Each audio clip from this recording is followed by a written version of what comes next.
বন্ধুরা, একবার ভাবুন তো এমন একটা গ্রামের কথা যেটা আকাশ আর পৃথিবীর মাঝখানে ঝুলে আছে,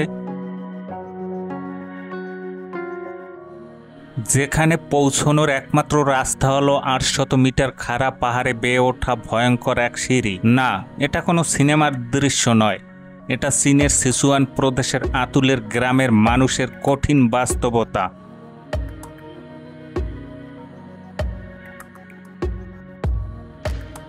এমন এক গ্রাম যেখানে প্রতিটা পদক্ষেপে রয়েছে মৃত্যুর ঝুঁকি, আর বেঁচে থাকাটাই একটা অবিশ্বাস্য সাহসের গল্প।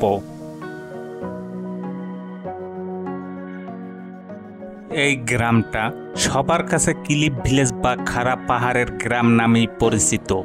সমুদ্র পৃষ্ঠ থেকে ১৫০০ মিটার উঁচুতে এর অবস্থান।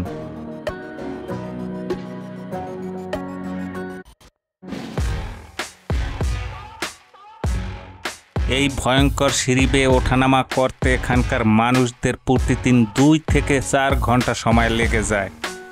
এই পথটাই তাদের জীবন, জীবিকা আর বাইরের পৃথিবীর সাথে যোগাযোগের একমাত্র মাধ্যম।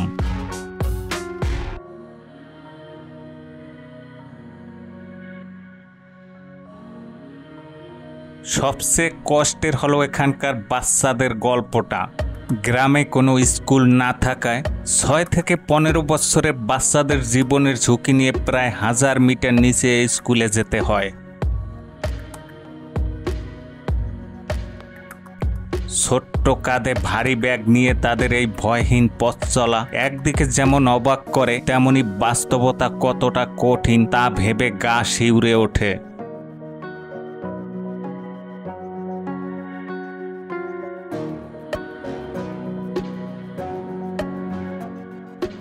রাস্তাটা এতটাই বিপজ্জনক যে বেশিরভাগ বাচ্চাকে স্কুলের হোস্টেলে থেকে পড়াশোনা করতে হয়। বাবা মায়ের মুখ দেখার জন্য তাদের অপেক্ষা করতে হয় সপ্তাহের পর সপ্তাহ।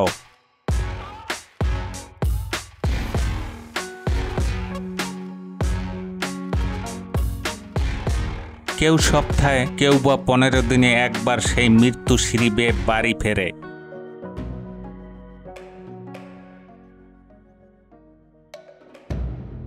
এই আকাশ ছোঁয়া পাহাড়ের কিনারাটাই যেন তাদের শৈশবের খেলার মাঠ।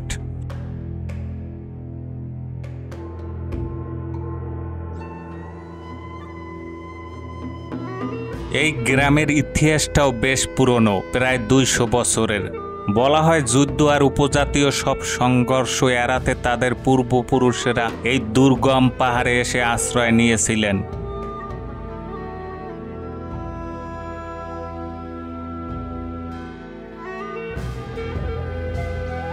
তখন যাতায়াতের জন্য ছিল আরও ভয়ঙ্কর ব্যবস্থা, গাছের ডাল আর বেত দিয়ে বানানো নরবরে মই, যেখানে সামান্য ভুলেই হতে পারত মৃত্যু।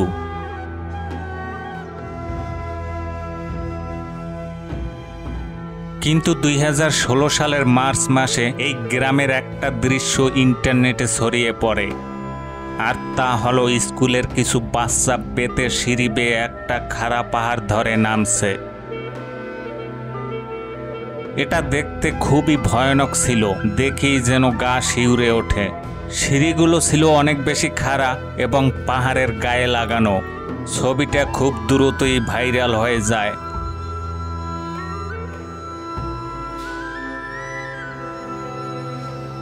আর এতে করে দুর্গম অঞ্চলে এভাবে বাস করা বাসিন্দাদের জীবন বিশ্ববাসীর সামনে চলে আসে। এই ঘটনার পরেই নড়েচড়ে বসে স্থানীয় সরকার। প্রায় ১.৫ কোটি টাকা খরচ করে পুরনো মইয়ের বদলে তৈরি করা হয় ২৫৫৬টি ধাপের এই মজবুত ইস্পাতের সিঁড়ি।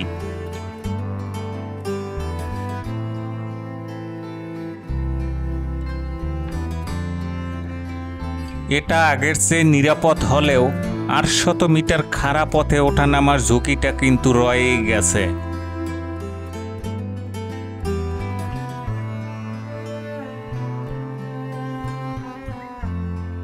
এই গ্রামের মানুষের পাহাড়ের গায়ে ভুট্টা আর আলু ফলায়, সাথে পশুপালন করে। কিন্তু দুঃখের বিষয় হলো পিঠে করে এত ফসল নিচে নিয়ে বিক্রি করা প্রায় অসম্ভব।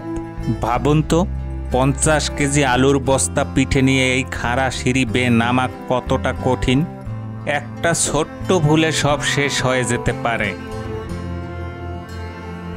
ফলে যা তারা চাষ করে তার বেশিরভাগই নিজেদের খেয়ে ফেলতে হয়। এই সিঁড়িটাই তাদের অর্থনৈতিক মুক্তির পথে সবচেয়ে বাধা হয়ে দাঁড়িয়েছে। তবে মজার ব্যাপার হলো, যে দুর্গম পথ ছিল অভিশাপ, সেটাই এখন আশীর্বাদ হয়ে উঠছে। দেশ বিদেশ থেকে বহু পর্যটক এখন এই স্বর্গের সিঁড়ি বেয়ে ওঠার অভিজ্ঞতা নিতে আসেন।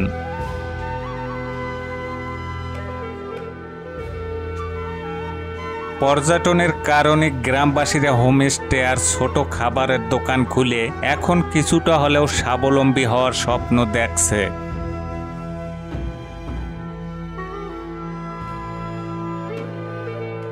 গ্রামবাসীর জীবনযাত্রার মান উন্নয়নের জন্য সরকার প্রায় 75 কিলোমিটার দূরে তাদের জন্য আধুনিক সুযোগ সুবিধা সহ নতুন আবাসন তৈরি করে দিয়েছে।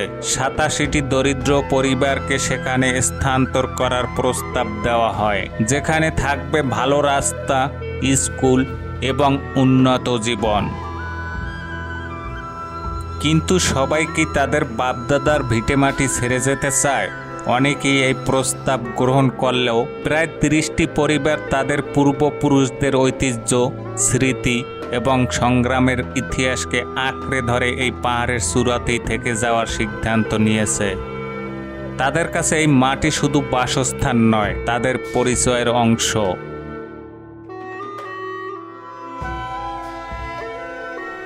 আতুলের গ্রাম আজ এক নতুন মোড়ের সামনে দাঁড়িয়ে।